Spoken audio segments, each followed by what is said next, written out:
Ulcer, প্রস্রাবের জ্বালাপোড়া, এটি থেকে বড় কোনো রোগ হবার সম্ভাবনা রয়েছে কিনা? অবশ্যই প্রস্রাবের জ্বালাপোড়া সাধারণত হলে যেটি হয়, যদি আপনার ইউরিনারি ট্র্যাক্ট ইনফেকশন, যেটা আমি বললাম, যদি ইউরিনারি ট্র্যাক্ট ইনফেকশন হয় তাহলে সাধারণত কী হতে পারে?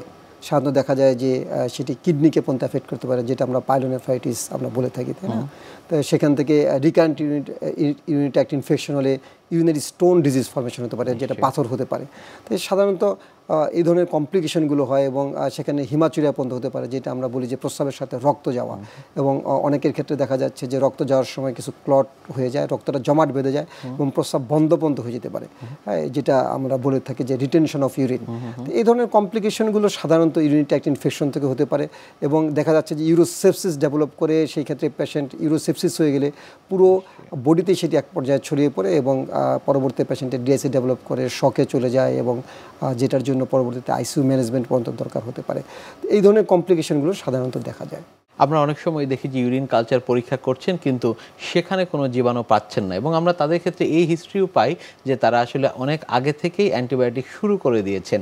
সেই বিষয়টি আসলে যুক্তিযুক্ত কিনা? যদি কারো এরকম রিকারেন্ট ইউরিন ট্র্যাক্ট ইনফেকশনের হিস্ট্রি থাকে বা প্রস্রাবের জ্বালা পড়া হচ্ছে, তিনি অবশ্যই একজন ডাক্তারের জন্য পরামর্শ নেন।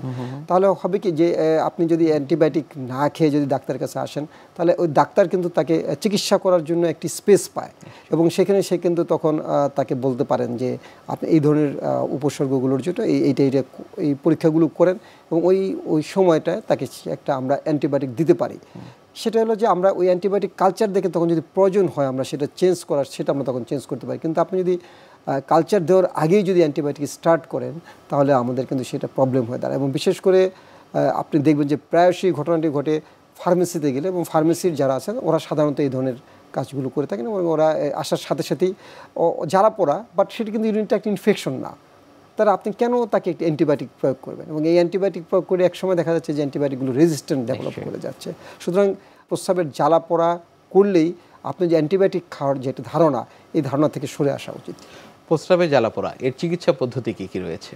এই প্রস্রাবের জ্বালাপোড়া হলে সাধারণত আমরা কিছু লাইফস্টাইল মোটিভেশন করতে বলি এবং হাইড্রেটেড করতে বলি, পেশেন্টকে যেন প্রচুর পরিমাণে যেন পানি খায় সেটা আমরা বলি। যেমন লাইফস্টাইল মডিফিকেশনের ভিতরে আমি অলরেডি বলেছি যে তার খাদ্যাভ্যাসের পরিবর্তন, সেগুলো যেমন ভাজা পোড়া জিনিস, প্রোটিন জাতীয় খাবার, প্রাণীজ প্রোটিন এগুলোকে অ্যাভয়েড করা এবং জুস জাতীয় খাবার যেমন আনারসের জুস, এবং আনারসের জুসে যে কেমিক্যাল থাকে সেটি আপনার এই জ্বালাপোড়াকে প্রিভেন্ট করতে সহায়তা করে।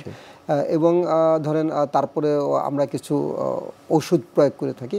সাধারণত ইউরিনটাকে অ্যালকালাইন করার জন্য আমরা সিরাপ প্রয়োগ করি এবং যেমন কিছু মেডিসিন প্রয়োগ করি আমরা। কিছু মেডিসিন আছেন, যদিও এই মেডিসিনটি আমাদের দেশে তৈরি হয় না, বাইরের মেডিসিন, সেটা আমরা প্রয়োগ করি এবং তাতে দেখা যাচ্ছে এই জ্বালা পড়াটা অনেকাংশেই কিন্তু কমে আসে। অর্থাৎ শুরুতেই অ্যান্টিবায়োটিকের প্রয়োজন নেই? শুরুতেই অ্যান্টিবায়োটিকের কোনো প্রয়োজন নেই।